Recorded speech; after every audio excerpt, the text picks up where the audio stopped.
안녕하세요. 상계고 2학년 학생 여러분. 오늘은 아메리카, 아프리카, 그리고 서남아시아 지역의 지도를 학습하도록 하겠습니다. 지난주에 나눠준 지도 프린트를 보세요. 먼저 북부 아프리카와 서남아시아입니다. 아프리카 북부 지역과 아시아의 서남부 지역은 기후, 인종, 종교, 자원 등이 매우 비슷하여 하나의 권역으로 자주 묶여집니다. 먼저 북부 아프리카입니다. 5개의 국가가 있습니다. 먼저 해안선을 색칠해 볼게요.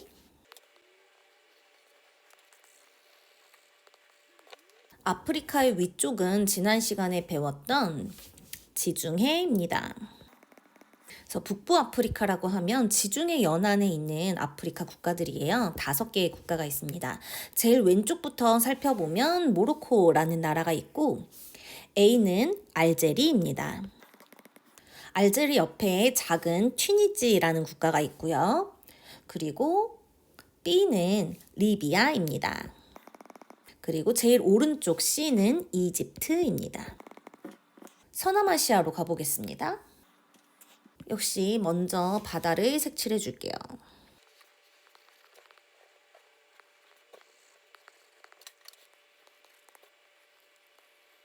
아프리카 이집트랑 아라비아 반도 사이의 바다가 바로 홍해입니다. 아라비아 반도 오른쪽의 바다 M이라고 쓰여진 부분 있죠? 여기가 페르시아만입니다. 이 페르시아만을 둘러싸고 세계적인 산유국들이 있지요. 그리고 터키 위에 바다가 흑해라는 바다고요. 대륙 안에 있는 K 바다가 카스피해입니다. 자, 유럽 쪽으로 툭 튀어나온 D 국가가 바로 터키입니다. 터키를 색칠해보면 이렇게 면적이 넓어요. 이게 다 아시아에 있는 터키입니다. 그런데 여기 유럽 대륙의 일부 터키가 또 있습니다. 터키의 일부 땅이 유럽 대륙에 있기 때문에 터키는 지금도 EU의 일원이 되고 싶어 하지요. 아라비아 반도에서 가장 큰 국가인 F는 사우디아라비아입니다. 아라비아 반도 옆에 면적이 넓은 국가 I는 이란입니다. 이란 옆에 H가 이라크. 이라크 위에 G가 시리아라는 국가입니다. 그리고 여기 이렇게 작은 국가 있죠. 이 E가 이스라엘입니다. 자, 뒤에 스탄자가 많이 붙은 나라들을 중앙아시아로 볼 수 있는데요. 가장 면적이 넓은 J가 카자흐스탄입니다. 그리고 정말 많은 스탄이 붙은 나라들이 있죠. 우즈베키스탄, 키르기스탄, 타지키스탄, 투르크메니스탄, 아프가니스탄. 여기가 중앙아시아입니다. 카자흐스탄과 우즈베키스탄 사이에 있는 이 L, 또 역시 내륙에 있는 바다인데요. 아랄해입니다. 아랄해는 점점 면적이 줄어들고 있어요. 중남부 아프리카로 가겠습니다. 먼저 해안선을 그리겠습니다.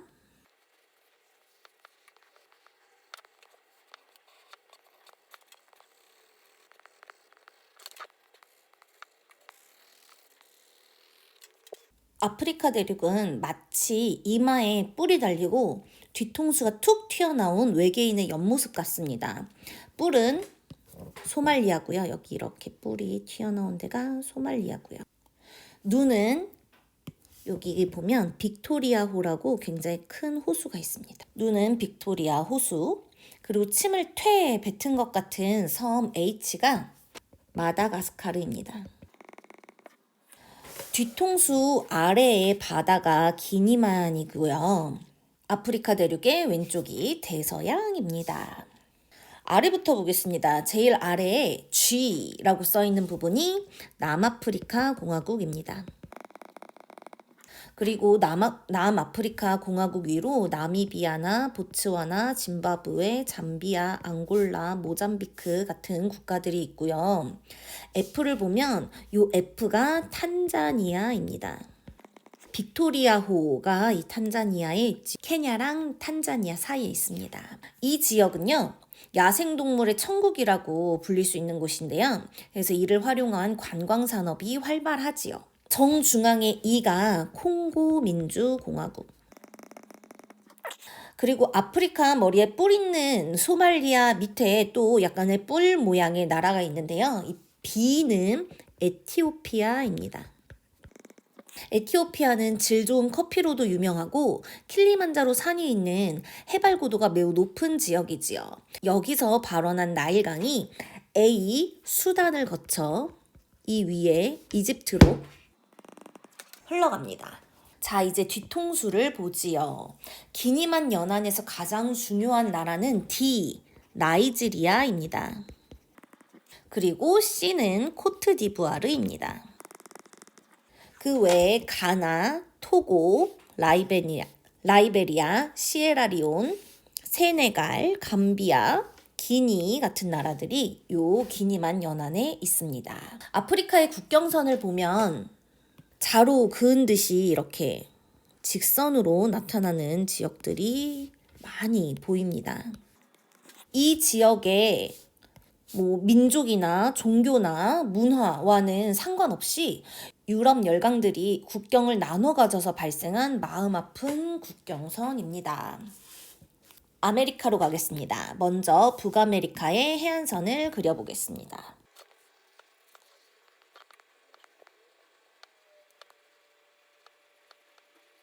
북극해 쪽에 정말 수많은 섬들이 존재하고 굉장히 해안선이 복잡하지요.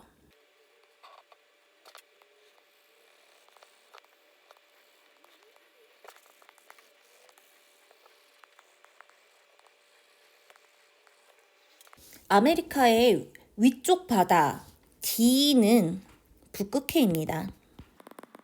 그리고 아메리카 대륙의 왼쪽 E는 태평양입니다. 오른쪽 F가 대서양입니다. 그리고 G는 멕시코 옆에 있기 때문에 바다가 육지 쪽으로 이렇게 쏙 들어간 부분들을 만이라고 하는데요. 얘는 멕시코 옆에 있기 때문에 멕시코만입니다. 이렇게 바다로 둘러싸여 있네요. 북부 아메리카는 문화적으로 앵글로 아메리카라고 부릅니다. 나라는 두 개입니다. B가 캐나다, C가 미국입니다. 미국이 알래스카가 미국 본토에서 분리되어 북극 쪽에 위치해 있습니다. 이 북부 아메리카는 주로 영국 사람들이 이주를 했습니다. 그래서 앵글로 색슨족이 많고요. 그래서 종교는 개신교가 많습니다. 여기에 있는 A가 그린란드입니다. 중남부 아메리카로 갈게요. 여기도 바다 먼저 색칠해 주겠습니다.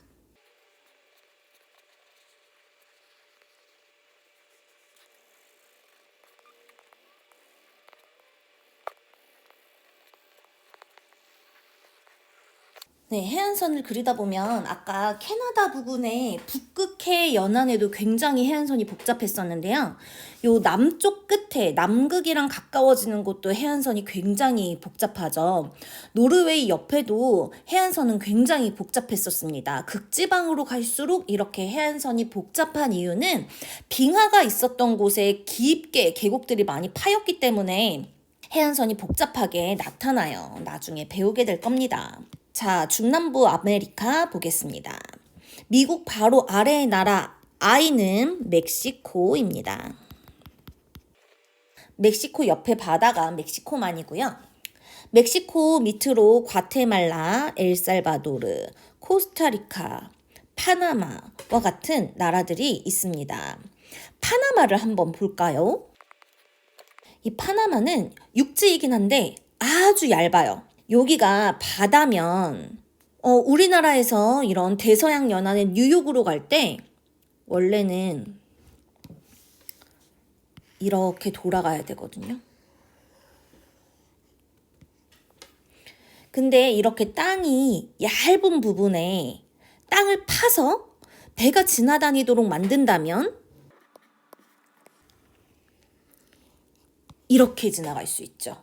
정말 획기적으로 운항 거리가 단축이 됩니다. 그래서 이 파나마에 땅을 파서 운하를 만들었습니다. 배가 지나다닐 수 있는 파나마 운하가 있습니다.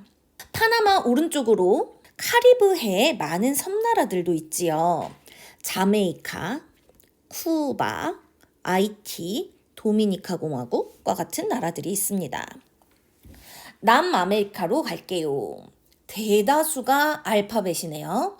중요한 나라들이 참 많다는 뜻이죠. 차근차근 살펴볼게요. 남아메리카에서 가장 면적이 넓은 나라 L은 브라질입니다. 브라질 아래쪽으로 O가 아르헨티나. 그 왼쪽에 얇고 긴 나라. 칠 한번 해볼게요. 아주 얇고 아주 깁니다. 이렇게 얇고 긴 나라가 칠레입니다. 칠레 위에 K라고 써 있는 부분이 칠레 바로 옆에 있는 해안가 나라가 K가 페루입니다. 칠레가 칠레 깐족거리니까 패버리는, 저는 이렇게 외웠어요. 정중앙에 M이 볼리비아입니다. 파나마 아래에 J가 콜롬비아고요. 남부 아메리카를 모두 적어보았습니다. 중남부 아메리카는 라틴 아메리카라고 불립니다. 그래서 라틴족이 많이 삽니다. 그래서 종교도 카톨릭교를 주로 믿습니다. 언어도 포르투갈어와 주로 스페인어를 씁니다. 포르투갈어는 가장 면적이 넓은 브라질에서만 사용을 하며 그 외의 국가들에서는 모두 스페인어를 사용합니다. 북부 아메리카랑 비교를 하면 얘는 앵글로 아메리카였죠. 그래서 주로 앵글로 섹슨족 영국인들이 이주했다고 했고, 그리고 주로 개신교를 믿었고요. 영어를 씁니다. 비교가 되지요. 지난 시간에 유럽, 아시아, 오세아니아, 이번 시간에 아프리카, 아메리카를 개괄적으로 살펴보았습니다. 좀 더 중요한 지역들이 알파벳으로 표시된 지역들이니 꼭 여러 번 보면서 익숙해지도록 하세요. 그럼 학교에서 만나요. 안녕.